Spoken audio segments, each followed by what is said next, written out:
There you go.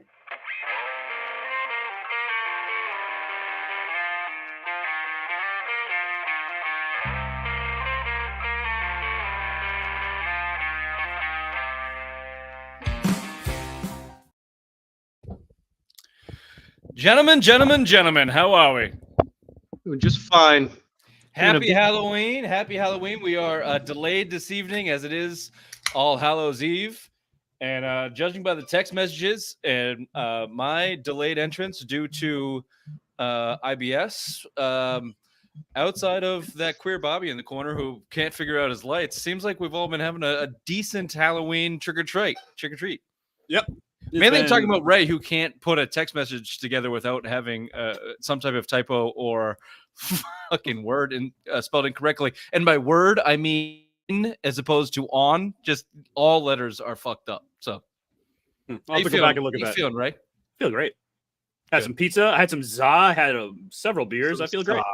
Did I get you nervous with my late entrance? Were you feeling the pressure? I was talking to Jack and Bobby about the Celtics, and we were just having a grand old time. Jack Simone is here with us. We have a professional here with us tonight, ladies and gentlemen. We are talking about the Celtics, the chaos theory of the Celtics that is Joe Mazzulla, and our biggest takeaways from the Celtics this season thus far, coming off their first loss in Indiana, but a good win against the Bucks. So we got some Celtics talk to dive into. I'm interested in Jack's biggest takeaway.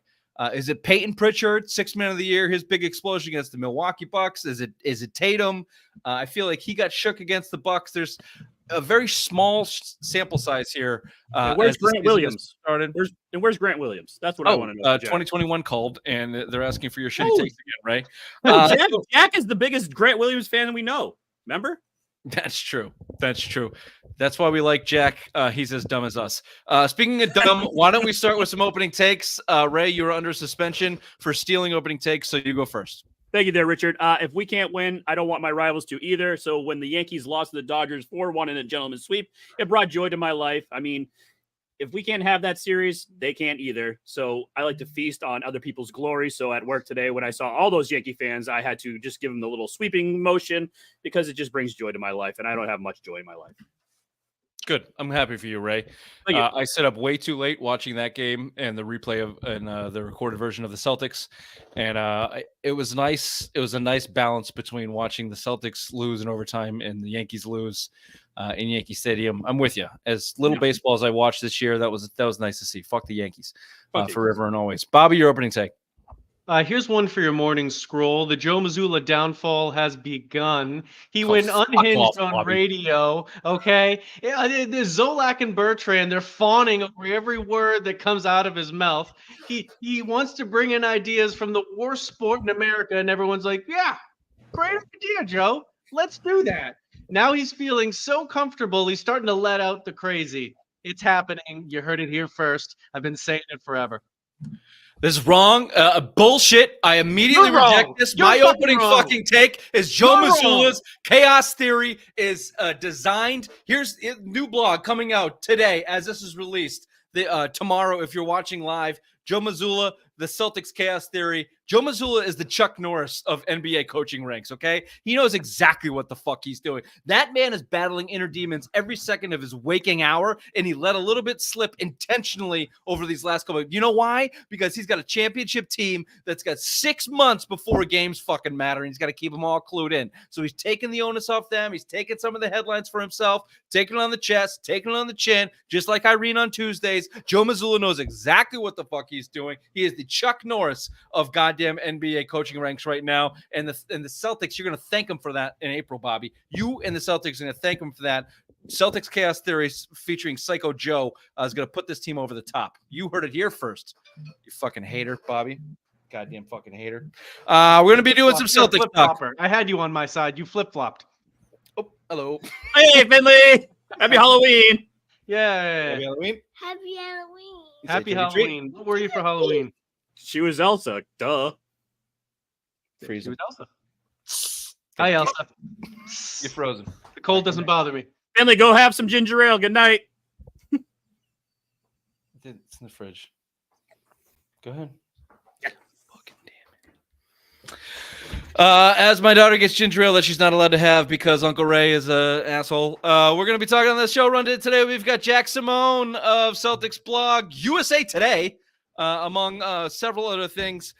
Jack, our resident professional from all things Celtics, will be joining us to talk to Celtics chaos theory and how good Joe Mazzulla actually is. We've got Pat Scraps and trade rumors, which is always fun. We've got some other guys, Sox and Bruins, a little World Series talk, 10 questions from around the NFL and beyond, plus simplest minds of the week. Kind of couple dead influencers on our hands tonight. So stay tuned for that at the end of the show. Also, rest in peace. We are respectful of the dead. This is the Simline Sports Show, Friday Rewind, November 1st, live. Halloween night, Hallows Eve.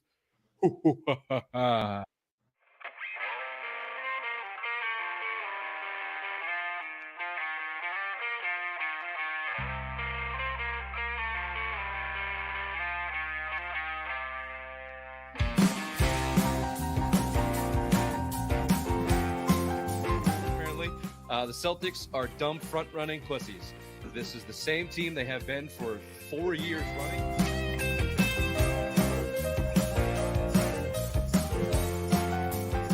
Well, my worst nightmare came true. Mazzulla and Mayo are friends. What the fuck? Apparently they've known each other since Virginia. They have these docking sessions where they talk about ball and managing people.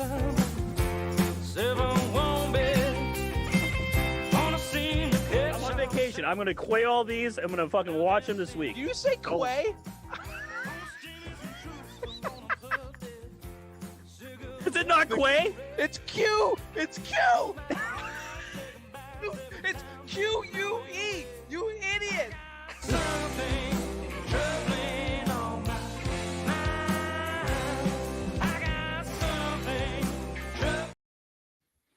It's Q, you idiots. Welcome to the show.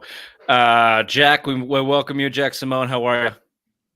I'm great. I'm better now. I got to sit backstage, listen about the Yankees losing, hear a bad Joe Mazzulla take, and watch Rich get bullied by his daughter for some ginger ale. I'm in a great mood. I'm ready. And you sound great. That's a nice looking mic you got there. Thank you. Please, It's unfortunate that you think that about Joe Richard's take. Yeah. Okay. Yeah. First of all, only my wife calls me Richard. Everyone else calls me Dick. If you're watching on YouTube, you're welcome. Jack's here to join us. So that's if you're not watching if you're listening on anything else, switch over to YouTube. You're gonna want to see this. If you're listening on your favorite podcast platform, please rate, review, like, subscribe. Tell your friends, tell your mothers, as always. Again, we've got Jack Simone here from. Wow, Jack, all over USA Today. Big news. Now, I think actually, I've slimmed down since the last time we've spoken. So I used to write for USA Today. I used to write for Celtics blog. I now only write for Hardwood Houdini, which is a fan-sided site. I am their editor. I cover the Celtics for them, and that is all I do now. So rather than write for a million teams, I only cover the Celtics, all for Hardwood Houdini. But again, since the last time we've spoken, I have gone from like 3 sites to 1. So okay. it is a recent occurrence. Don't make me look like an idiot on my own show that's calling me an idiot. I looked at your bio today and it said all of this shit. So, oh God, what bio still says that? Instagram, Tinder. Shit, I got some updated Tinder, dude. Grinder, all. I'm gonna go to all the apps. Farmersonly.com. Hardwood Houdini is that's a solid publication nonetheless there, Jack. So regardless, as I said, the professional in the room when talking sports, it's good to have one once in a while for us, and here you are today. I have a multiple choice question for you here because that's the only test that any of us have ever passed, except for Bobby, who faked fucking smart classes in high school and cheated his way through, I'm assuming. So here Still got the A. Yeah, here's we get the A every Tuesday night, right? I'm talking about that. Let's give a multiple choice question for you here, Jack, to start it out. Your biggest takeaway from the season. It's a trick question. I'd like to talk about all these things, but start wherever you'd like. A, Peyton Pritchard, legitimate 6th man of the year candidate? ? B, Derek White is still him. He's the guy I love in the clutch. Said it last year. I still believe it. C, Jason Tatum. All that talk about the shooting mechanics is legit, but also still can get punked a little bit, especially by the referees. And D, Joe Mazzulla's chaos theory and general psychosis is the best thing going for this team right now to move them to the promised land. A, B, C, or D? Where do you want to start? I'll start with Joe Mazzulla just because it was such a contentious point to start. I will say Joe Mazzulla did, after the fact, clarify his comments. He did say, I didn't say legalize fighting. I said allow people to express themselves, basically saying there should be more physicality in the game. There shouldn't be as many bad flagrant fouls, bad stuff like that. But I think Joe Mazzulla has the difference between first year Joe Mazzulla to now Joe Mazzulla is there were clear struggles the first year, right? Like timeouts, everything you want to say about him, managing a game, stuff like that. Like he was thrown into a fire that he probably wasn't ready for. But since then, you give him a full offseason, you give him a full season, which ended in a title of, okay, I'm going to now implement my philosophy. I'm going to implement the style of coaching that I want to coach with.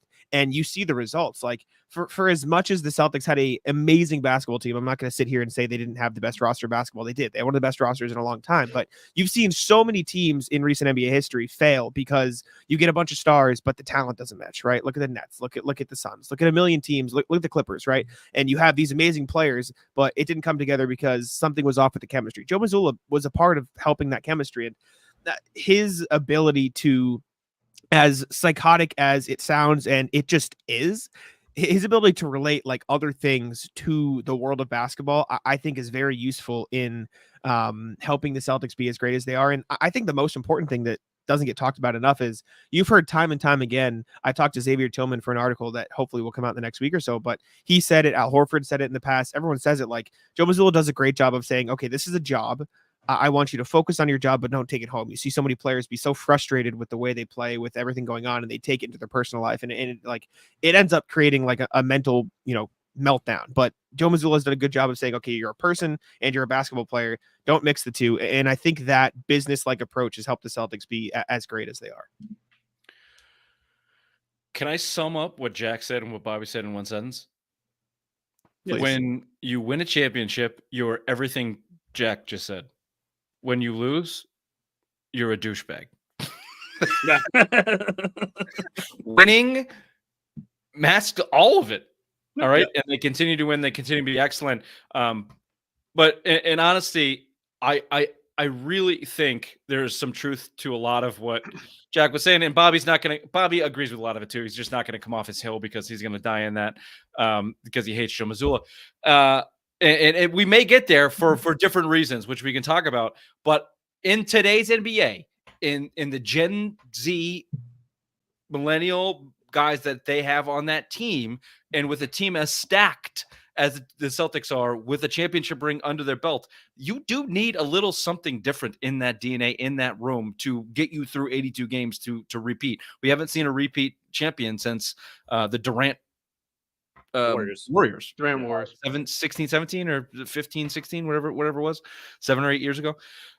So that's why I'm laboring on about it, and the fact that he is entertaining as hell with his Chuck Norris fucking isms that continue to grow on a daily basis, weekly basis. Like, you can't ignore it. Let me just give you the floor, Bobby, and feel free to take it to your annoying cunty level. Or if you'd like to talk about the fact that they shot 57 threes again the other night when they lost to Indiana, and Jaylen Brown and Jason Tatum went 9 for 27, if I have that correct. The doubling down on Mazzulla ball. I know that's where our concerns stem from, or your concerns stem from, Bobby. And then Mazzulla's douchiness kind of comes off of that. But your response. We'll step aside from the Mazzulla thing. We'll talk about the game a little bit. But yeah, I mean, I think after the 5th game, they're kind of, the energy of the championship kind of wore off. It kind of like fell into a normal game there. They missed their threes.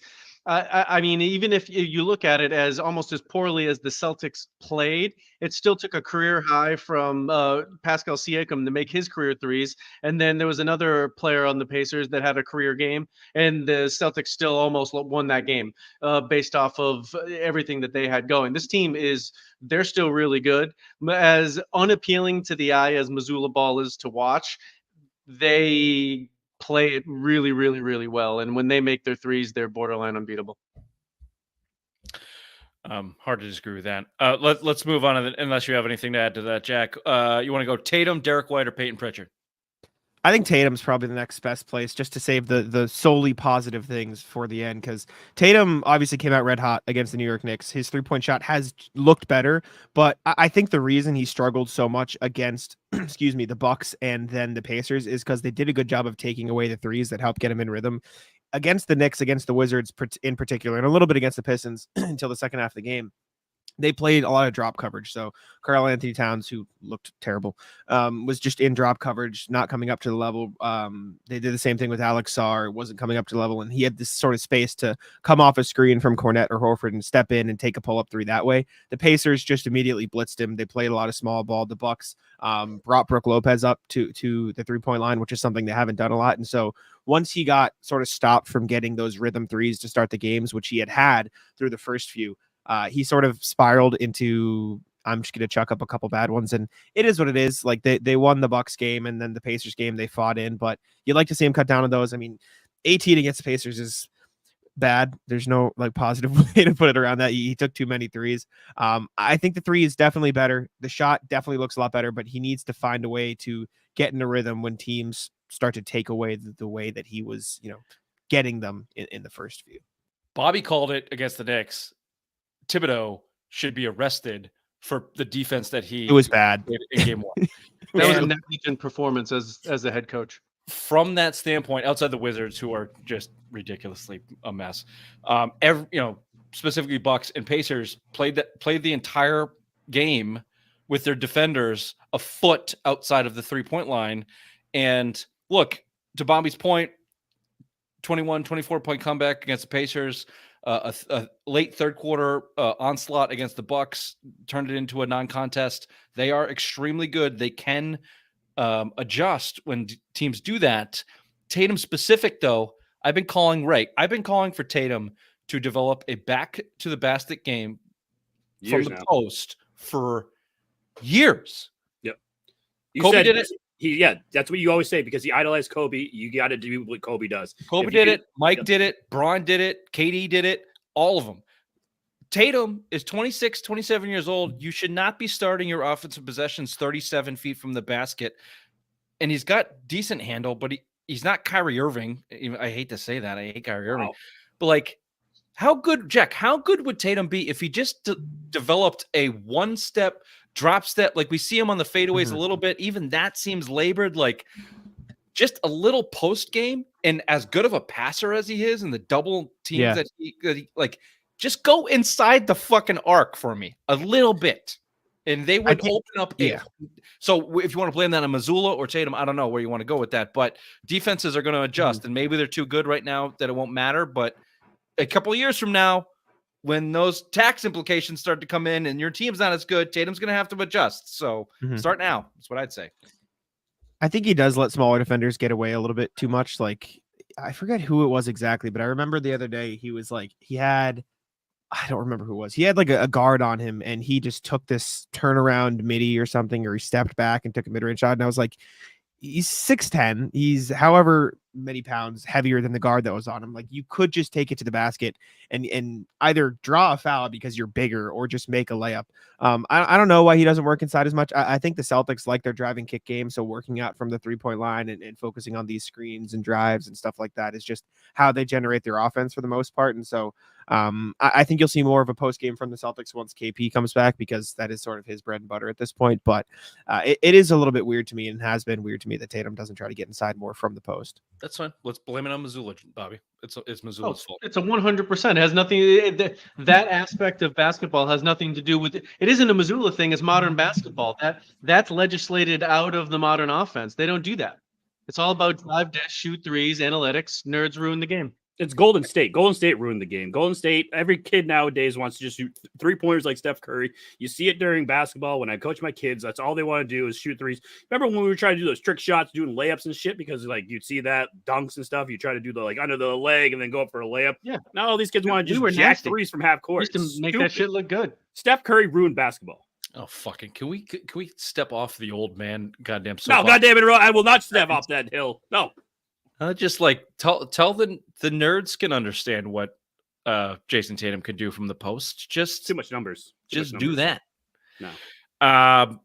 Jack, Derek White or Peyton Pritchard?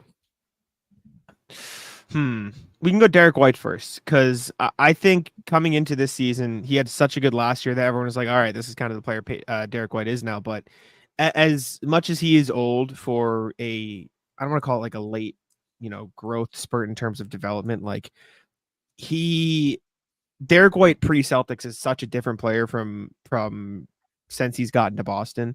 And I do still think there is more room for him to grow, specifically because, one, you don't have the scoring of Porzingis early on. Two, Drew Holiday and Al Horford are only getting older, so they'll probably be relied on less to score the basketball. They weren't even in the game when the Celtics made their comeback against the Pacers. Not that they aren't still amazing players, but they just didn't have it that night. But Derek White is so good at finding his spots, getting to his spots, and just knocking shots down, right? He's a great three-point shooter, obviously, but even getting inside, making plays, and hitting those little floaters that he has become so good at, just it gives the Celtics such a dynamic third option. I think there's a real world where he averages 18 to 20 points this season. Like, I think there's no reason that if the Celtics are amazing by the All-Star break, he should at least be in the conversation for an All-Star spot. Like, he is just such an underrated player offensively. And then you add on the fact that he is probably the best shot blocking guard we've seen since Dwayne Wade. So credit Derek White for being incredible. I think the Celtics should continue to give him the ball more.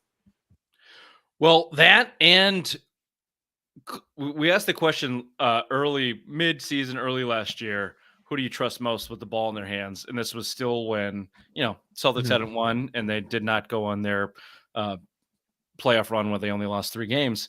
And I'm sure we were asking it off of the Celtics only lost 2 games in a row last year. They're incredible, but we were still judging them on their past performances, right? So of that time, I said, at least, I trust Derek White the most on the team. Get in a clutch situation without thinking, give him the fucking ball. Bucks game, 2 minutes left in the third quarter. Derek White comes in, 2 big 3-pointers, block on Giannis, took the lead. Night, they all won. Bye-bye. Pacers game, fourth quarter, Derek White, huge spurt, and a nice steal on an inbounds. I agree with you. And let's not take away. He's a winning Tatum was basketball awesome. player. Sorry, Bobby. What? Oh, sorry to interrupt. I just say he plays winning basketball. He's underrated as a winning player. He isn't one of these stat guys that he doesn't just put up points. He actually makes winning basketball plays that if you don't watch the games, you don't actually understand his full value. If you ask any Celtics fan who their favorite player is other than the Jays, it's Derek White. He's fun to watch. He's a little guy. He gets down and dirty. He's like a blue collar type of guy who just doesn't give a fuck. He'll go and lose his front teeth for you. He doesn't give a fuck. He just goes out there and plays basketball the right way. I fucking love Derek White. He's a perfect guy for Boston. Probably only eclipsed by the one and only P Rabbit, Peyton Pritchard, in his 28-point explosion against the Bucks. I heard you guys talking about it on How About Them Celtics podcast. Peyton Pritchard, legitimate candidate for 6th Man of the Year. Just a little bit on Peyton Pritchard there, Jack. 100%. I mean, I was writing about it in the preseason. Like, I think he's an obvious candidate for 6th Man of the Year this year. You compare it to the stats that Malcolm Brogdon put up in his 6th Man of the Year campaign when he was on the Celtics. Like, he's got to get to around 15, 4-4. That's what Brogdon had. And I think he's averaging like 16, 4-4 right now on ridiculous shooting from 3. Sort of similar to what I was saying with Derek White. Drew Holiday is probably going to take less of an offensive load this season. He'll obviously be in the game a lot at the ends just for defensive purposes and mismatch purposes. Same thing with Al Horford and with KP out. There's no reason that Pritchard can't be their 4th leading scorer this season. He's amazing with the ball in his hands. He knows how to space the floor. He can shoot it from anywhere. And he's never going to be a great defender just because he's small, but he scraps. He is not a bad defender by any means, and they trust him on that. I think he should be Man of the Year race. Yeah, and I agree. I like Peyton Pritchard from the beginning. He just looked like a guy that knew how to play basketball. It's you overcome your size, and if you can shoot that well, you're always going to have a place on an NBA roster. When is his contract up? He just signed. He just re-signed. Yeah, he signed an extension last year. So what is it for? For 3 more years? $7 million for 3 more years. I think. Let me double check. He is under contract. The NBA, $7 million. If you want to see this, go ahead, Jack. This year, then 3 more. So this year, and then 3 more seasons after that. So through the 27-28 season. So I have a quick question for all of you. Who would you want to keep, Derek White or Peyton Pritchard, when the salary cap gets to They'll keep both of them. $7 million is fucking nothing against the cap. It doesn't matter. Yeah. But here's the real question. Go to simplemindsports.com tomorrow and check out the blog. You want to see how much Peyton Pritchard makes and how much it means? I got a little blog coming out. Giannis Antetokounmpo trade rumors. Could they do it? Don't answer that question, Jack. Tune in to simplemindsports.com. Find out. See if the math makes sense. The face that Jack made that means no. It's not going to happen. Yeah, well, spoiler alert, they could fucking do it. Will they? I don't know. Does it make sense to do it? I don't know. But, hey, it's the NBA. We'll see. Where would you put Giannis? What would you do with Giannis? Bezos buys this team. Anything's possible. All right? Would you rather Porzingis or Giannis? Tune in tomorrow at simplemindsports.com to find out. Real quick, speaking of Porzingis, Jack, just real quick, give us an update on your timeline, everything you know about Porzingis. And before that, do they have front court depth? Because you just said something. In that Pacers game where they were down in their comeback, Peyton Pritchard played, and Drew Holiday and Horford were noticeably not in there, even when they got back, even in the overtime, they didn't bring him in. And credit to Joe Mazzulla there, I think, because he certainly could have. But early in the season, let Neemias Quinta pronounce his name correctly when you get a chance. He had an unbelievable impact in that fourth quarter, and then Peyton Pritchard played the whole goddamn stretch there. So credit to Mazzulla. Fuck you, Bobby. And do they have enough front court depth to get through? And then what's the deal with Porzingis? Yeah, so Porzingis, Shams recently went on, I think it was a Pat McAfee show, and said Celtics are still targeting December for a return. Mentioned it could be sooner, but I think they're really focused on December and emphasizing the fact that, like, right now, they don't really need him. Like, I still think and he said this too, like, they still have the best starting lineup in basketball without Porzingis. So it's kind of like you have a part-time guy just hanging out, ready to play whenever he's needed. So they're not going to rush him back. They have a set of, like, guidelines and measurements for a recovery plan. So once he meets all those in terms of, okay, is his calf in the right place? Is his knee in the right place? His ankle, like everything, basically his entire leg, is it good to go? And then they'll bring him back. So they're not going to rush him by any means. So sometime in December is probably it. Maybe January, maybe before, but look for him in December. As far as the front court depth, Neemias Quinta is how you pronounce it, or Neemi. Neemi's easy. Neemy. Neemi's good. He was awesome in that Pacers game at the end there, and he hadn't really gotten a lot of opportunities. I saw someone on Twitter say, like, you only had 2 points. What do you mean? Fucking loser, didn't watch the game. He was awesome. absolutely killed the offensive glass, affecting shots on the defensive end. His athleticism, his sort of, just massive presence around the rim was huge for them. Luke Cornett was great in the first half too. He had like 7 offensive rebounds, 6 of them in the first half, which is the most by a player in a half this season. So I think they're good. Xavier Tillman hasn't looked great so far. I'm a big Xavier Tillman fan. And I think he will turn it around. His 3-point shooting has looked real, especially in the preseason. And he's a very switchable defender, but he has looked a little bit off kilter. But I think those 3 guys are more than capable of carrying the load, especially when you consider the talent around them. Like, the Celtics do a good job of putting all 3 of those guys in very niche positions. Like, Luke Cornett doesn't have to do too much. Tillman doesn't have to do too much. Quinta doesn't have to do too much. They have to do like 3 things: set good screens, play solid defense around the rim, and crash the glass hard. And if they can do that, they'll succeed. And because of all the talent around them, that's all they have to do. And so I think the Celtics have made a really good system for those guys to thrive, and I think they'll be good. Yeah. That guy is a fucking loser, talking about 2 points. Jack, stick around with us, please. We're going to do just a quick break just to break this up a little bit. And I would love to hear your thoughts on the Celtics chaos theory with Psycho Joe and Fight Club, which you broke the first rule of. So just break it up for a second here, and then we'll come back with some Psycho Joe talk. Here we are, back to the show. The number 2 least favorite group of immigrants to Hans Kemp. Native Americans.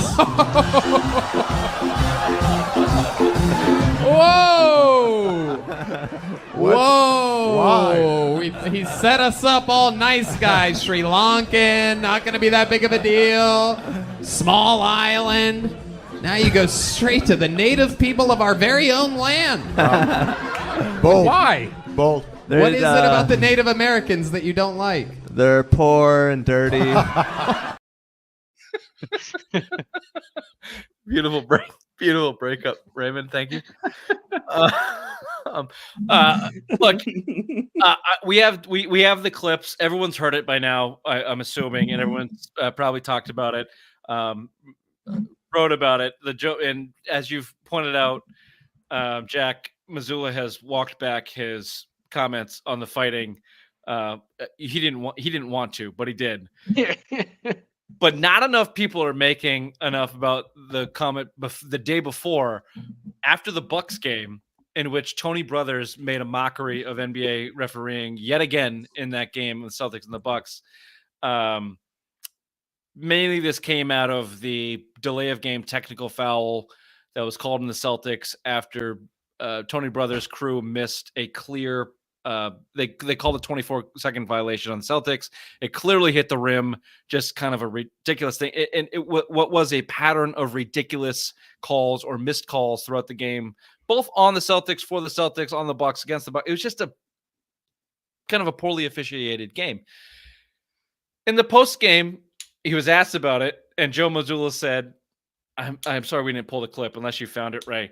Something, and I don't even have but something of the kind of, we were just creating chaos. We were creating the chaos because the whole thing was chaos, and we were good with it. And we loved it, and we got it. And which was a weird statement. And then someone asked him another question, and he doubled down on it, and he said the whole thing was chaos, right? It was just all chaos. So we created the chaos, and we were good with it, and we got through it together. And it took about 30 seconds to go, oh, he was talking about the officiating. He was just taking a not so veiled shot at the officiating in a very Kyrie, weird, psychoanalytic, Chuck Norris fucking Joe Mazzulla way. So let's just stop there. The chaos theory. Does everyone know what chaos theory is? No one does. Let me just read you what the chaos theory is. And tell me Joe Mazzulla doesn't have this definition tattooed on the back of it like a tramp stamp on his back of his ass. Chaos theory. Chaos theory states that within apparent randomness of chaotic complex systems, there are underlying patterns, interconnection, constant feedback loops, repetition, self-similarity, fractals, and self-organization. The butterfly effect, an underlying principle of chaos, describes how a small change in one state of deterministic, nonlinear system can result in large differences in a larger state. A metaphor for this behavior is that a butterfly flapping its wings in Brazil can cause a tornado in Texas. Or, Raymond, as we have seen, Ashton Kutcher, who makes a movie called The Butterfly Effect, results in Diddy touching a lot of buttholes. That, if you don't believe that happened, that Joe Mazzulla is running the chaos theory through his mind every second of every single day with every decision that he makes and everything that he says in the microphone, you're nuts. This is what this guy runs on right now. Jack, your thoughts?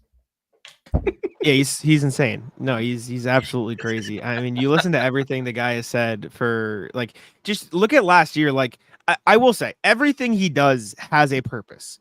Does that purpose make sense to anybody outside of him? Definitely not, right? Like absolutely not. Like there was a point last year where he, I forget exactly what it was. He brought in like a former like military war veteran or something, and like had him talk about like I don't even know what it was. It was just like the most ridiculous thing. Obviously, he's talking about like killer whales and how they fight as a pack or hunt as a pack instead of as individuals. So that's a good thing. He won Coach of the Month. Yeah. Like he won Coach of the Month, and Derek White like congratulated him. He looked at him dead in the face and said, "Nobody cares." Like he's just like everything he does is absolutely insane. I 100% believe that it has a purpose and that he believes everything that he preaches connects back to how the Celtics can gain a mental advantage over their opponents. I mean, he tried to fucking block a warm-up shot last year. Like, I love it. I think it's incredible. I think it is one of the most unique things we've seen from a coach because he is clearly not afraid to be himself and do whatever the fuck he wants. And like you said at the start, they won it. So fuck it. Like it works clearly. Jack, I have a quick question for you. Were you at opening night? Yes. Were you in the press conference after? When Joe Mazzulla said, "I wish the court tasted like blood," how did you not raise your hand and have a second question for him? How did you not just stand up and go, whoa, I got a follow-up question, Joe. Whoa, stop, please. What did the court taste like? It tasted like blood. I wish. Full stop. What? Can you repeat I that, don't know. Maybe we dropped the ball. I think I think the general you dropped the ball. Yes, Jack. Yeah, all of you in those press, all of the blood was not in your head at that point in time. Well, if I asked Joe Mazzulla why or what, I can just imagine the fucking daggers coming out of his eyes, looking at me like, "What? What are you fucking?" Well, like, yeah, I wish it days. Like, what about it? Like, I don't know if you guys have seen the clip. There's a clip last year where I asked Joe Mazzulla, I go something along the lines of like, I'll recreate it. I was like, "Hey Joe, how you doing? This point in the game, what is this?" And he stops me dead in the middle of my question and goes, "You didn't let me answer your question. Like, you didn't let me answer. How are you? Like, why you didn't give me a chance?" And I'm like, I'm sorry. What do you want me to do?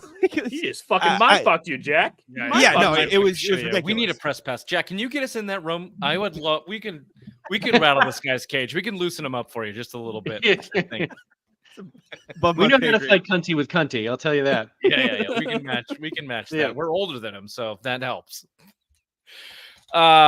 Okay, let's do this. We're late. Everyone's heard the fighting play. Everyone, the power play thing from Joe Mazzulla, who wants 5-second power plays in the NBA. If you haven't heard it, Beetle and Zoe 98.5. That's where he talked about it. What nobody is talking about is Joe Mazzulla and the 5 coins in your pockets that can challenge anybody to a fight on an annual basis. It's going to bring peace and harmony to the world. Harmony and peace in society. Can we just get that real quick, Raymond, please? But what if we all walked around with 5 coins, right? And at any point in time, you can just hand one out and you just challenge the guy to combat. What, like man on the street? You can do that to anybody on the street. Yeah. When does the combat stop? Anyone on the street, everyone's got 5. Fight to death. I know. You can't use any weapons. But these are the type of things that I think about. I think the world would be a better place if everyone walked down the street and knew that everyone had 5 coins. You're right. And they could be used at any time. That's right. And if you do pull a coin on a guy and he beats you up, that's your fault. You either got to train harder or pick and choose your coins better. But you get 5 a year. 5 a year. Joe Mazzulla's utopia is a real violent place. Yeah. You know? I actually think it would breed less violence over the course of time. He's right. Well, there is something to that. Jack, scratch that. Next time, no. Next press conference, Jack, just take a coin out of your pocket, go to Joe and say, "Let's rumble, bitch." I wish they weren't on a road trip right now. I wish they were at the Garden. I need to know. I forget where I saw it. The next person that pulls a coin on Mazzulla, he'll probably just beat the shit out of him, and that'll be the end of it. Yeah, you would ragdoll that motherfucker like a goddamn bobcat. We were talking about this on our latest podcast. We went through every team. If there was a Hunger Games with all the coaches, he would just murder everybody. No one else would have a chance in the NBA. A long time ago on, I forget if it was our show or it was a different thing, or I was just talking to my friends. We said every athlete should get effectively what, he is saying, 1 coin, where if you hear a fan talk shit in the middle of a game, you get to use your coin, call them to mid-court, and fight them for just being an asshole. You get 1 a year. And so imagine if all the as much as Ben Simmons is whatever, right? He is a massive person. Imagine this yeah, sure, whatever you want to call him. Imagine this 5'5" dude trying to shit talk Ben Simmons, and he just goes, hey, center court. And even if he is whatever you want to call him, he is 6'10". He's just gonna step on that guy. No, he's not. He's going to avoid. He's Australian. Layup. He's going to avoid the left hook, Draymond, layup, and get his. Use ass Draymond then. Use Draymond. Someone should talk Draymond. Draymond beat the ass. They're bigger guys than that for sure. The five coin rule. I think he stole that from somebody though. That is a who gives a shit? It's fucking beautiful. Nah, he read it somewhere. Yeah, this guy's reading deep. I do think he's right though. Books. If I knew there was 5 coins in everybody's pocket, well, no. If I knew there were 5 coins in someone's pocket, I'd be a little bit more maybe everyone would just learn how to take a punch. There's nothing stopping that now. The coin doesn't make you have to fight. I could walk up to anybody and challenge them to a fight. Well, then you get wrapped. You got to beat the rap. There has to be some sort of a rule overseeing it, where it's the coin. Well, the coins are get out of jail free. There's a governmental oversight implied there. Okay. Speaking of governmental oversight, let's just get Jack Simone's last thought. Let's pile on the 76ers. What is the trash pile that is Philadelphia? 76ers fined $100,000 for Embiid. being out and the way I guess they described the way that he would be out. I don't really totally understand that. What it really is this motherfucker should be playing. He's not playing because he never plays because he's a loser and coattailed his way to a fucking gold medal. And now him and Paul George are out in Philly and the NBA doesn't like it. And Joel Embiid doesn't want to play back-to-backs anymore. Bunch of dogs. Philly has finally turned on this loser, Joel Embiid. Your thoughts? Yeah, I mean, so I went to Philly one game last year, and I'm probably gonna go more just because it's like. Did you go to Pensport Pub? Oh yeah, Pensport Pub. Jack, go to Pensport Pub. Okay, noted. What I was gonna say is, Philly, ugly city. I hate Philadelphia. Right. Fuck off. Get Jack out of here. Jack, it's fucking Jack, great. It was good to have you here on the program. It's a great city. It's a great city. It was wonderful to terrible. talk to you. It looks no, but Joel Embiid, yeah, like at this point, like it doesn't. I don't doubt that there is like some players are just injury prone, right? It is what it is. But what the at this point, what the hell are we doing? Like there comes a point where you got to either play or you don't play. The Paul George thing is what it is, right? Everyone saw that injury in the preseason, right? Like you saw him get hurt. You saw why he is out. Joel Embiid got hurt in the playoffs last year. Like you said, played in the Olympics, and now he's not ready to play. Like what are we doing? Well, it's just it doesn't make any sense anymore. It's garbage. I mean, it was right to find them because something bullshit's going on. I have no idea what it is, but it's a mess. It's good for the Celtics, one way or another. Jack, always fun, always informative. Thank you for adding a level of professionalism on the program. Although I like to see you loosen up a little bit when you come on with us. It's a little riled up. Yeah, it's good to see. When I get fired up, it's a fun time. Appreciate you for having me, though. Thank you very much. Thank you for coming.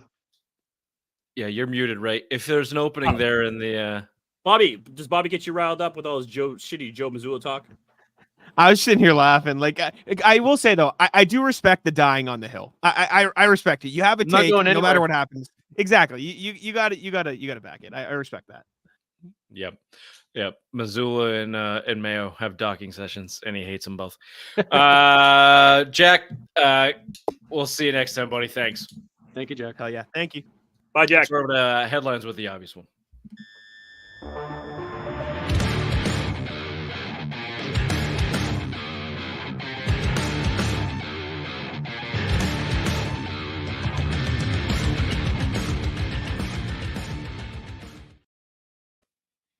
Thank you there, Richard, and happy Halloween. The MLB season has come to a close last night as the Los Angeles Dodgers have won their 8th World Series title, beating the New York Yankees in 5 games. Freddie Freeman was named MVP. The Celtics are 4-1 after losing to the Pacers 135-132. It was a terrible shooting night for the Jays, who combined for 21 of 56 from the field. Can't win them all. Next up for the Celtics, Charlotte in a back-to-back Friday and Saturday night games. The Patriots won their 2nd game of the season Sunday, beating the New York Jets. Drake May got concussed during the game, and Jacoby Brissett led a game-winning drive in the 4th quarter to take a 25-22 win. Next up for the Patriots, the Tennessee Titans, Sunday at 1 p.m. And let's check in on the butthole tattoo quest. The Bruins suck. They are 4-5-1 and sit at the bottom of the Atlantic Division. They are playing the Carolina Panthers as we record, and a score update, 6-2 Carolina. This has been Headlines with the Obvious One. Back to you there, Richard. What you just said is one of the most insanely idiotic things I have ever heard. At no point in your rambling, incoherent response were you even close to anything that could be considered a rational thought. Everyone in this room is now dumber for having listened to it. God have mercy on your soul. Thank you, Raymond. Pat Scraps in the trade deadline. Josh Uche traded the Chiefs for a 6th-round pick, a.k.a. nothing. I have no real thoughts on that. Was it Breer this morning or today that reported the Patriots? Obviously, the Patriots said he wasn't really on the program with the team. He was a restricted free agent going into free agency, and he didn't buy in. He didn't buy into the system. He wasn't going to be here for the long term. So see you the fuck later. Hopefully, we get a 6th round for him. Sure, whatever. Maximize your assets, I guess. But look, maximizing your assets has a shelf life when you're a shitty team that needs to start winning games, right? So you talk about the trade rumors that are now surrounding the Patriots, mostly in the department of selling. mostly in the department of selling wide receivers who don't want to be here anymore, which is your biggest obstacle problem, worst room in the building right now. KJ Osborne, Tyquan Thornton were rumored as the big ones. Kendrick Bourne is also on that list, but I guess the Patriots want a large return for Kendrick Bourne. What big return are they expecting to get? 6th round and a bag of balls. Well, 6th round I think would be generous, seeing as Deontay Johnson went to the Ravens for a 7th round pick swap. Yeah. Anything for these guys is going to be generous, I think, especially Kendrick Bourne. Kendrick Bourne is one of the most overrated players in recent history that I can think of. What the fuck has this guy done? Why do they like him so much? He came from San Francisco. He liked that West Coast offense. He was lighting it up over there before he got traded over here to New England, and then just became a sieve and can't catch a football anymore. Has he caught any passes all year? Everything that gets thrown to him, he drops. I don't know if he's caught a pass. And he got in Matt Patricia's doghouse. How do you get in Matt Patricia's doghouse, who has 11 plays? Because he challenged him. Remember the whole thing? Because he was telling Matt Patricia that it was a rhetorical question, Raymond. All right. Defensively, Devin Godchaux, Jonathan Jones are rumored on the defensive side of the ball. I asked who's going to play. Devin Godchaux came out and said he was, well, maybe didn't come out, but the reports were he was surprised and shocked.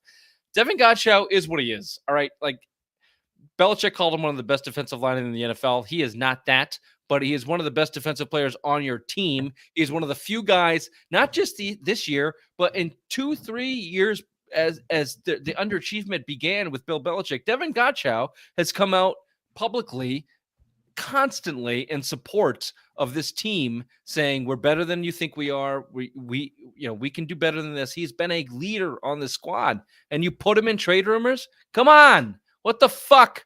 Come on. What are you doing? You don't even employ another fucking defensive tackle that can do what he does. And the flip side of the ball, says you're interested in defensive tackles.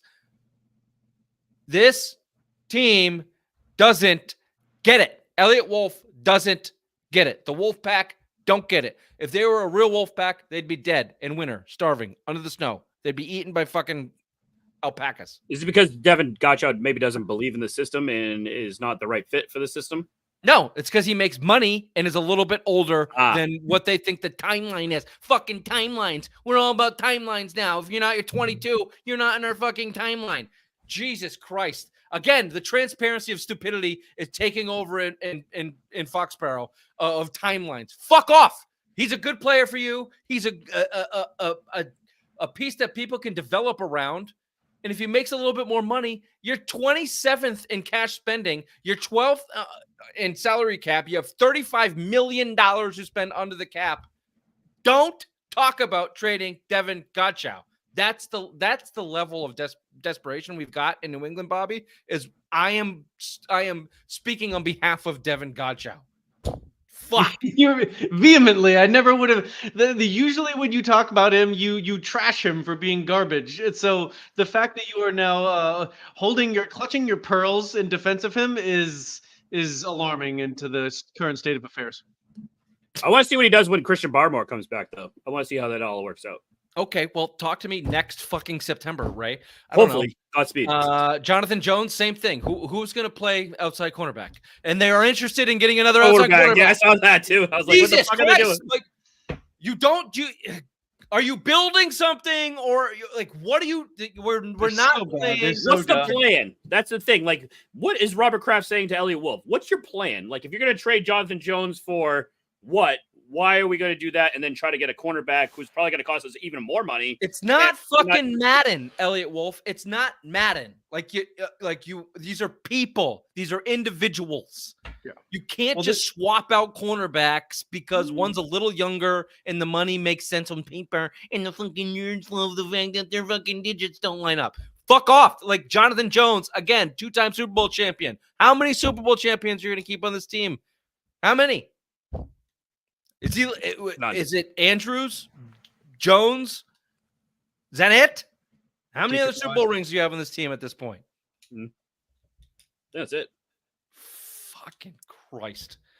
We're very late. The the Patriots are looking to add reportedly a wide receiver, defensive tackle, left tackle. I respond to that in all capital letters, fat fucking chance. Welcome to the Red Sox era of Patriots and Bruins, who are the king of interested and never actually do anything. We've already seen evidence of that. Calvin Ridley, Brandon Ayuk, T. Higgins, Jordan Addison are rumored as two big names. Ray, you point out they're going to cost a second and a third. Are they big enough game changers to this wide receiver group to give that up? No. No, but I will say, what else are you going to do? And you have to make a step forward at some point. So if you can get T. Higgins for a 3rd round pick and you pay him top of the market for a 3-year deal, fine, do it. But he's not a number one on a number one. You can't get a number one. You can't get a number one. You're gonna have to draft a number one. You can't draft a number one. You traded back to take Jalen Polk, who has the best hands in the league, that can't get on the fucking field.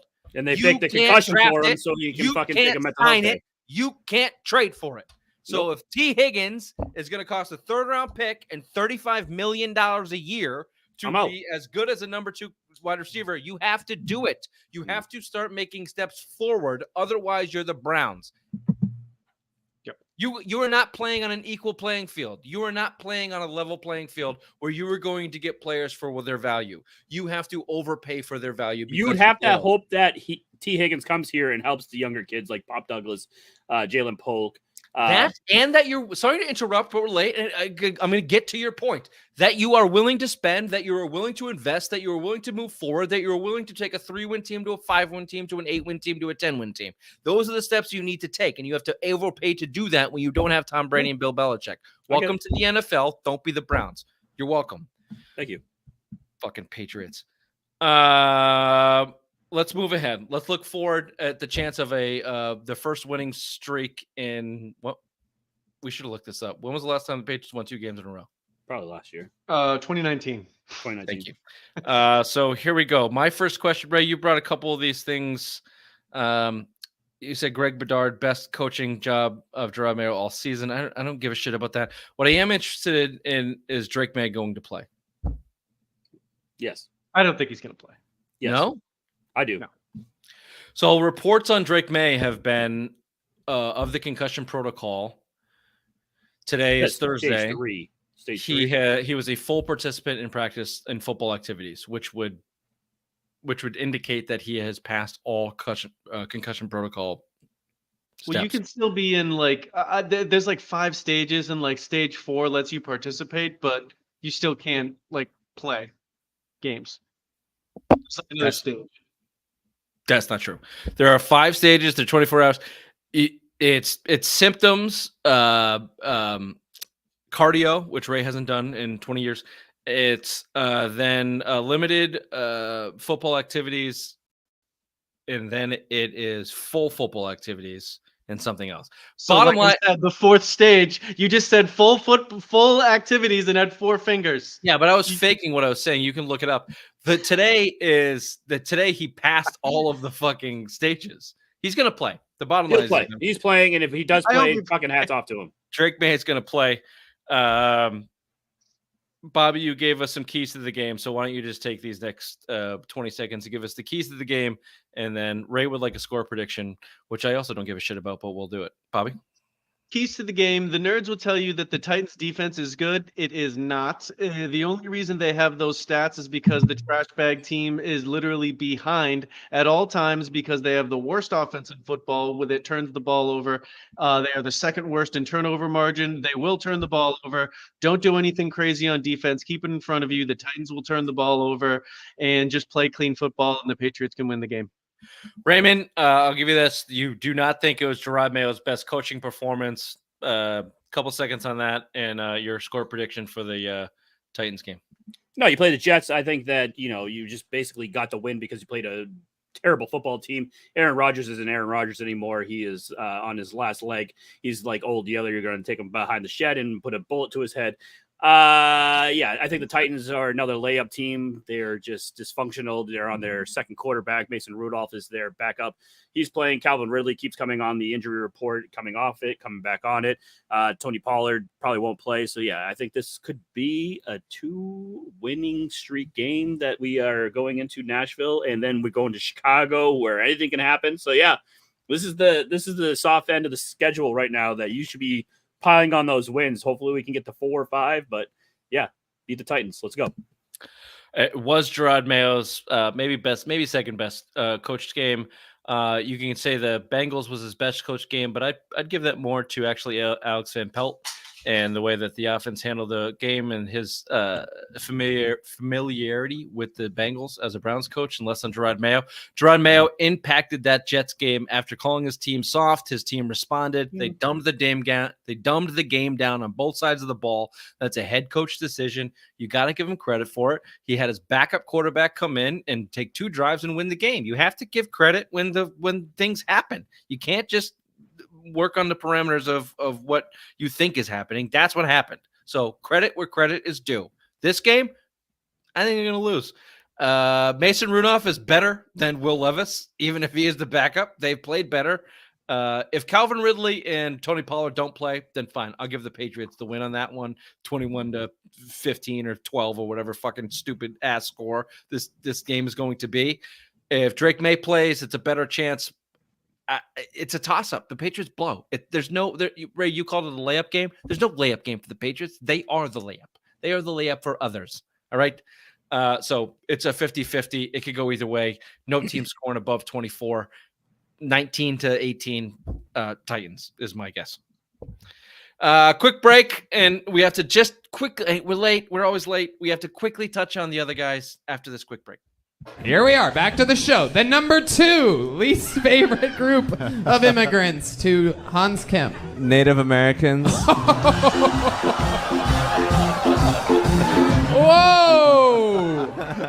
Whoa! Why? He set us up all nice, guys. Sri Lankan, not going to be that big of a deal. Small island. Now you go straight to the native people of our very own land. Bold. Why? Bold. What is it about the Native Americans that you don't like? They're poor and dirty. Double down, baby. Double down on the Native Americans. All right, the World Series happened. We're a sports podcast, so we're going to talk about it. The Dodgers beat the Yankees. Sorry, Bobby, take a nap. The Dodgers beat the Yankees in Yankee Stadium, 4-1 in the series. The first team ever to come back from 5 runs in a clinching game. So there you have it. Freddie Freeman won the MVP. Alex Verdugo struck out to lose the World Series, so you can have better that for us for the Red Sox. Yeah. if you like that. It's nice to see the Yankees lose.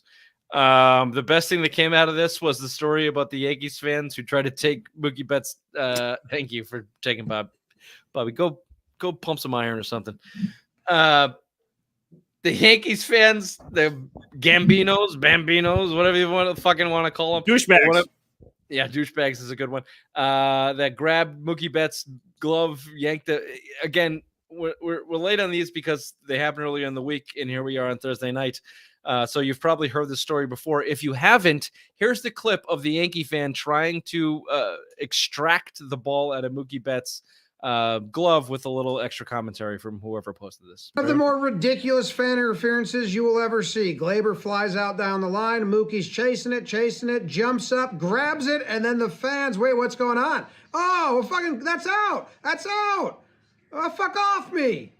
Yelling, ump's like, yeah, you're right, that's out. And the fans are saying, no, that was over the fence. Yeah. I was here. That was on our side. And this is just preposterous. He looks like a doofus, and he just grabs Mookie's glove and rips his arm up. Look at that. That's all of his strength in the world. Mookie's like, ugh. Oh, he pries his glove open, and then his friend grabs Mookie's wrist, basically assault, and then he's going to flick the ball with backspin. That's kind of cool. And then the most proud of himself he's been in 10 years. Probably banned from the stadium. Can't do that. Bring Bobby back, as I would like to. Was he able to see that? Yeah, Bobby saw that. That happened? What the fuck was that? That was amazing. The doofus. Did you see that guy's double chin? When Oh, it's so good. That guy's name is Austin Capobianco. they were. That's like the most non-Italian name I've ever heard in my entire life. Well, Austin, but Capobianco is the most. Yeah, that's what I'm saying. His buddy's name is John Peter, the one that grabbed the off arm from Mookie Betts. They were kicked out of the game. They were interviewed by ESPN in a bar afterwards. Bianco said, "We always joke about the ball in our area. We're not going to go out of our way to attack it, but if it's in our area, we're gonna D up. Someone defends, someone knocks the ball out. We talk about it. We're willing to do this." Yeah, fucking douchebags. I don't have a good New York accent. My Boston accent's gonna have to do. They also went on Barstool and did a video. Classic Barstool. Capo Bianco says it was pretty secure. Once you put your hand on the glove, you're gonna get booted no matter what. So I might as well just fucking rip the thing out. The best was my friend. He just grabbed the arm. I was like, it's fucking hilarious video. Just absolute meatheads. The still shot of that guy and his chins and just grabbing the glove is priceless. The priceless part was that was Gronk's friend in college. Well, we've got a clip for that too. No, we don't. I said pull clip, play clip, Gronk, Yankee fan. Yeah, don't have that. So, anyways, keep going.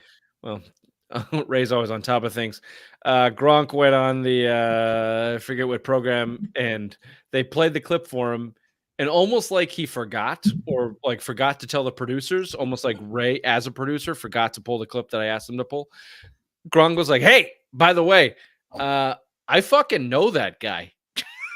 They're like, "What?" He's like, "Yeah, he played club hockey at Arizona State." And my first thought was, they have club hockey at Arizona State. And the second thought was, that fucking guy plays hockey?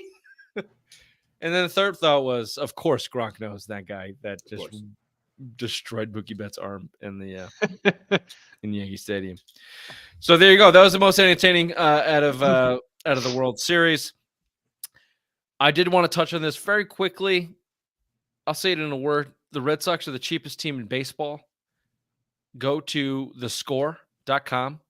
They employed Sporticos to deliver this report that gives. Whoa! You just missed Bobby flashing the camera. Thank you, Bobby. Oh, I'm sorry. I saw Bobby's titties. Flash the camera. My shirt was tucked in, and I had untucked it. Yeah, the classic athletic. I saw tits. I saw tits, and I'm gonna jerk off tonight for seeing that. Thank you, Bobby. You're welcome. Anyway, real quickly, the Red Sox ranked 5th and cheapest team in baseball, but they ranked 5th out of 30 with teams like the Rays and the Tigers and the Reds and the A's ahead of them. So they're the cheapest team in baseball. There was a report that came out that compared teams' payroll to revenue. The Red Sox were 3rd in revenue this year, and they were 25th in payroll. The Dodgers, for an example, were 2nd in revenue. The Yankees were 1st. Both of them were top 5 in payroll. Both of them went to the World Series, obviously. Just an example of the Red Sox being too cheap to compete against the best teams when they certainly have the fucking money to do so. However, the report does say that there are outside sources that may affect the revenue in the spending of the teams. In the case of John Henry, it would be Liverpool and the Pittsburgh Penguins, and the fact that they want to buy an NBA team. So if you're a Red Sox fan, just don't let them get away with this. All right, they make the 3rd most money in Major League Baseball, $577 million, and they only spend 40% of that on the team.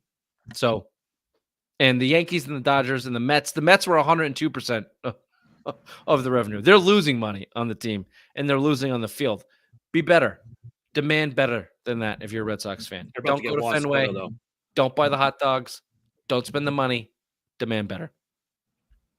Lastly, the Bruins suck. 4-5-1. Dead last in the Atlantic. Bottom 5 in goals scored. Bottom 6 in goals allowed. Businessman set the market sway. 27th in save percentage. 27th in goals allowed this season. Team stinks. Toot. Bottoms. The top 6 is not good enough. Told you that from the season. They should not have paid Swayman that $8 million. They're paying $11.25 million for goalies this year, and they blow. Look, my butthole's safe.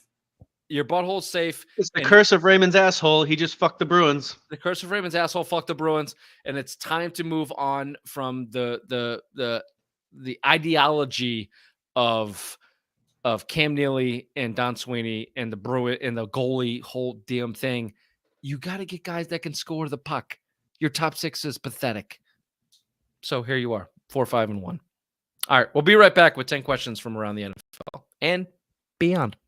What you just said is one of the most insanely idiotic things I have ever heard. At no point in your rambling, incoherent response were you even close to anything that could be considered a rational thought. Everyone in this room is now dumber for having listened to it. God have mercy on your soul. Ray, we've been doing the show for 6-something years. We've got more transitions than I know. I wasn't prepared tonight. It was Halloween. I apologize. This is all on me. I will gladly take it. I was out trick or treating. The I first didn't get home until about 8 o'clock. Artistic I choice. apologize. Now this is just laziness. I apologize. It's all on me. Sorry, Bobby, you have the floor. Has this NFL season been a disappointment thus far? Yes, because the AFC is terrible. The product is terrible. There's no clear-cut winner. I mean, that's a good thing, but it is just bad football all around. There's no drama. It's just a foregone conclusion with the Chiefs and what else? Yep. I'll disagree. I'll disagree on that. I think it's a little bit boring because the quarterback play sucks because college football is ruining it. But you have team. That's a fact, by the way, and I am being proved right day after day after day. However, there are teams like Detroit. The NFC North itself has made the NFL a watchable product and a not disappointment this year. So I'm going to say no. It's okay. It's okay. And because the league is down enough, maybe the Bills have a chance. I might even root for the Bills to win the fucking Super Bowl. Give those people something. You know, they're close. They're too close to Canada. They're a lot of mouth breathers up there. They need a win. Yeah, I'm okay. I'm okay with the NFL this year. Will Jameis and the Browns go on a run now? Yep. You know why? Because he's dumb and doesn't give a fuck. I was talking to a Browns fan at work, and he goes, Deshaun Watson was scared. He wouldn't want to throw the ball down the field. Now you got Jameis Winston, who's just so dumb that he just doesn't care about interceptions. He just wants to throw that pigskin around. He will throw the ball 30 yards down the field. If it gets picked off, whatever, he'll just do it again the next series. So I think they're going to go on a little bit of a winning streak. Definition of a gunslinger, Jameis Winston. 30 touchdowns, 30 interceptions. Go Jameis. Better Boston crime movie, Boondock Saints, Departed, or The Town? The obvious one? Departed. Okay. I got to agree with him on this one. Yeah! Fuck yeah! I think I'd go Departed too. The other one are just violent movies to be violent, pretty much. That's I enjoy The Town. Terrible accent. It's fun to watch. It's fun to watch, but The Departed is way better. The Departed is way better. Sounds good. First time I watched it, when the spoiler alert, when the big, the big snag is Fenway Park, I was like, come on, man, like, yeah. Come on, like that. If they didn't do that, it would have been higher on my list. But they just went full Boston on the Fenway Park thing. A little too dramatic for you. I hear you. But too Boston. Too Boston. How many games the Chiefs going to lose this year? 3. 8. Oh. 8. They're about to go on an 8-game losing streak. 8-game losing streak on the 4th. I don't know. They're going to lose 4 in a row. Patrick Mahomes blows. He has one of the most interceptions in the league. Their defense is running that team. They got Hopkins, who has no knees. They are going to get caught. They're going to get They've been playing easy teams. They've been playing AFC West is not great, but they are they are tough. Their defenses are Denver and LA Chargers. Tough defenses. Chiefs. How many games are left? Give me 4. Week 9. Give me at least 4 or 5. Wow. They're gonna get caught. Wow. Like the 2018 Pats, like 2018, like the boogeyman Patriots. They're gonna get caught. Have that sort of a second half. I would love to see that. I don't believe that's going to happen, but I would love to see that. They are going to get caught. You heard it here first. Walter McCarthy or Brian Scalabrine, who has more all-time Tommy points? I love Walter. No fucking question, McCarthy. I know. Scalabrine was a. I wanted to make a Tommy point question so bad, and this is all I could come up with. I mean, I could give you some time. Milt Palacio, fucking. Walter was the original Tommy Point guy because they suck so Tommy fucking Point. bad. I love Walter. He was the original guy. Scalabrine barely played. He was more of a social media sensation. Heinsohn was such a good announcer. Him and who was his other guy that was Mike with Gorman. him? Those two together to watch any Celtics game, they made it so good as a kid to watch. It's very weird to listen right now to him. With maybe a blog I should write, but more of a rant. The broadcast right now with Scalabrine and whoever the douchebag is next one sucks. Yeah, just puns and fucking quipping and just call the fucking game. All right. Mike Gorman was a professional for nearly 40 years on the Celtics broadcast. Now this kid also another rant outside of this. Start wearing fucking at least jackets, at least suit jackets. The coaches too. Make those motherfuckers wear some suits. The goddamn no. sideline. They're bajillionaires. They're millionaires. The sweatsuits on the sideline makes it look like an AAU performance. You're a professional league. You're worth $10 billion. Put a suit on. Make it look like it's better than it is. So the NFL coaches should be wearing suits on the sidelines? First of all, I wouldn't be against it. But second of all, football is different than basketball, 100%. That's a different story. And what do you give a shit? Why? What you're afraid? I'm just being that cunt to fucking blast you. Devil's advocate. Doing masks to be comfortable. I want him to be able to wear Rich McPhee during a fucking basketball game. No, put on a suit. You make $7 million a year. Put on a suit. What does it matter? What does it matter? Because it looks better. It's a better performance. Does Joe Mazzulla feel better with what he's wearing? Actually, I hope he gets a coin. I hope he fucking gets a coin out and fucking puts it on you, motherfucker. They all look like Paul Brown with the hat and the suit on the sideline. You would like NFL football better. It would be a better product to watch. I would give 2 fucks. Yes, you would. Nope. Absolutely you would. Popovich running down the field with the oversized suit, screaming at fucking officials. It's way better than the stupid and just go back to the announcers. Who's the announcer? Drew whatever with Scalabrine and his like not even nothing cardigan. He's wearing what I'm wearing right now. Like dress up, motherfucker. You're announcing an NBA fucking basketball game. Put a tie on, for Christ's sakes. Act like you're like a professional, or everyone just wants to wear sweats because it's basketball. It's annoying. It's a $10 billion fucking product. Come on. I used to love how your dad have some goddamn standards. I love when your dad used to wear those fucking cowboy boots at the fucking games. Goddamn right, because he understood this is a special event. This is a stand. You set some fucking. Made us wear ties too. Yeah. You're going to Christmas? Pop that shit in, Langevin. Sorry, sir. You can't wear sweatpants to your in-laws at Christmas. You have to wear pants. The fuck I can't. The fuck I can't. You're a sloppy cunt. Next fucking question, Bobby. Did Mayo guarantee himself a second season beating the Jets? Yep. Yeah, he guaranteed himself a second season in Jerusalem or wherever the fuck it was. Is Jaylen Brown going to overtake Tatum this year as the Celtics? No. Superior player in every aspect of basketball. Okay. More likely that the Rams climb into the playoffs or that the Vikings fall out? Fall out, Vikings. They're on a little bit, yeah. They're a bit of a slide right now. They're coming back to earth. Sam Darnold. Yep.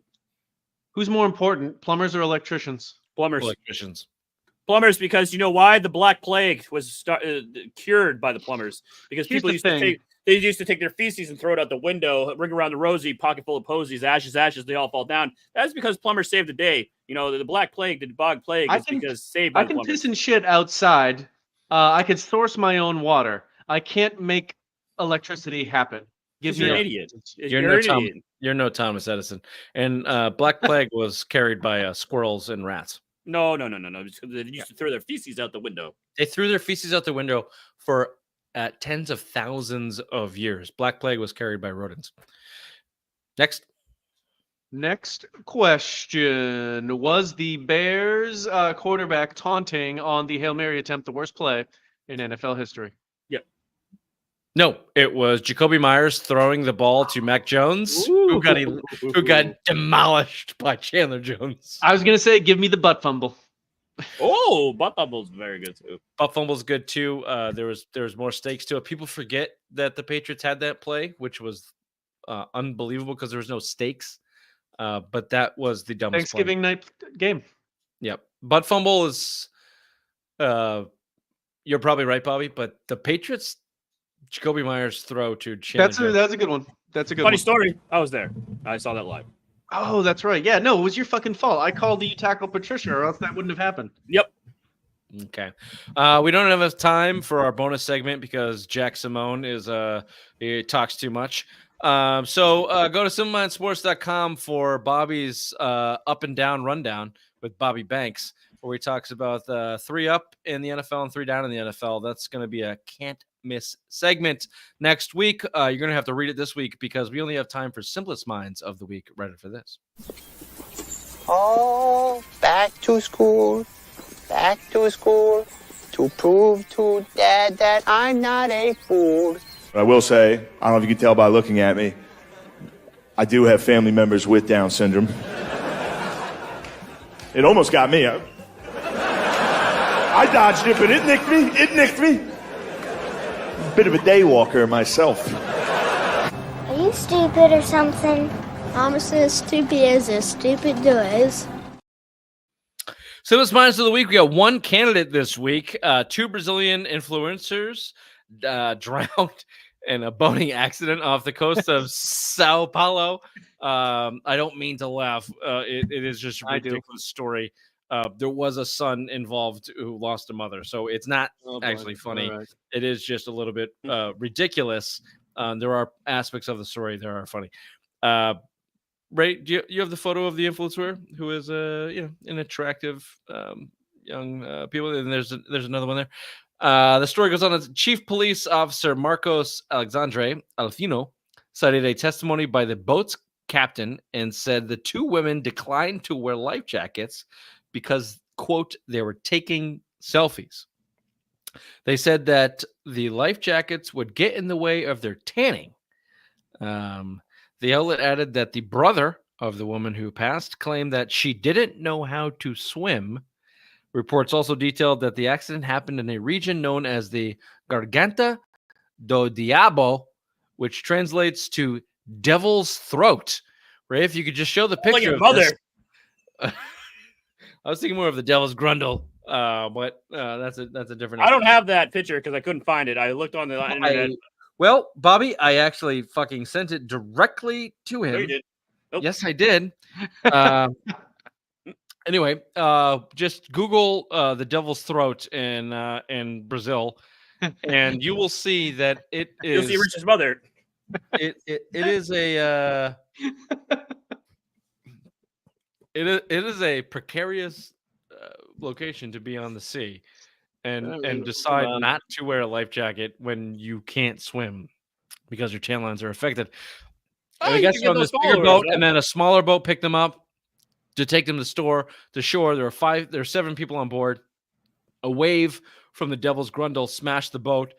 Everyone fell off. 7 of them fell off. 5 of them wearing life jackets. The 5 with life jackets got back on the boat, made it to shore. The 2 without life jackets, these influencers who couldn't swim, who decided not to wear life jackets because they didn't want to fuck up their tan lines, they died. So, less 2 things. This is less of a Simplest Minds of the Week, more of a public service announcement. Wear your flotation devices. Also, if you're that dedicated, better to die young doing what you love than, waste away. Forever young. Also, Ray. Yeah. Happy Halloween. Thanks. Fucking C- production wise on not having more or less half the clips that I maybe go over your text messages or emails and see what you actually sent me and fucking directly to you. Mm-hmm. This has been the Simple Minds Sports Show Friday Rewind live Hallows Eve, October 31st. See you next time. Tune in on Monday afternoon for our Patriots recap show. Where would they win? I got it right. Recap win show. recap win show. After the Patriots lose 19-17 to the Titans. We'll see you then. Bye-bye. Bye. Oh, also, Tuesday night when I bang Ray's mom. Generally, we clip it there, but we're gonna do a little cold open after show after the segment. So just for our live viewers, stick around if you're live. I can't. I don't know how to do that. Well, just play this and then keep it live. Just play it. Okay. You we'll are okay. But this has gone to a D- now. Yep. All right, and we'll see you after this. Okay.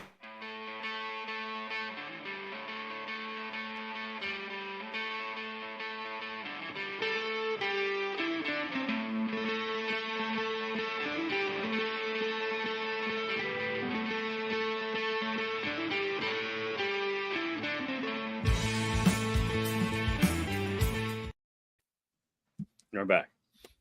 Fine show. Congratulations. God, that Jack Simone can really fucking chat it up, huh? I love it, though. He's very insightful. I like it. He's in a chatty mood.